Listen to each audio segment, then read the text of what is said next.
Katika Facebook kuna sehemu ya kuposti video ndefu na video fupi fupi, yani clip.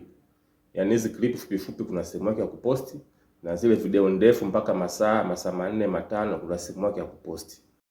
Kama kawaida utaingia kwenye profile yako hapo juu kushoto kwenye picha ndogo hii hapa.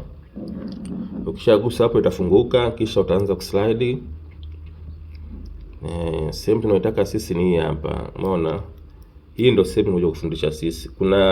Kuna hii hapa, alafu kuna hii reels hapa. Hizi zote hizi zinafanana kwenye kuposti. Sema kuna utofauti.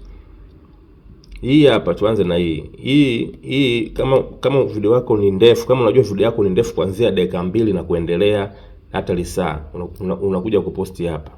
Unaona, unakuja kuposti hapa. Kama video yako ni ndefu, unakuja kuposti hapa.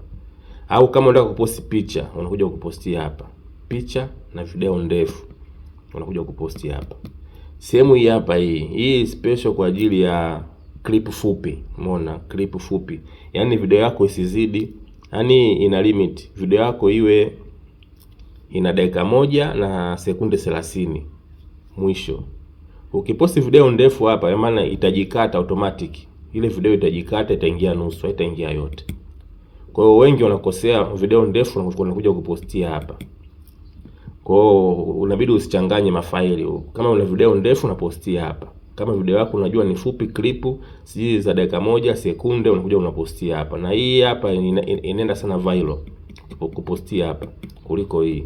Hii special kwa ajili ya video ndefu na picha. Na hata video fupi vile vile unaweza ukaposti. Umeona? Unaweza ukaposti hata video fupi.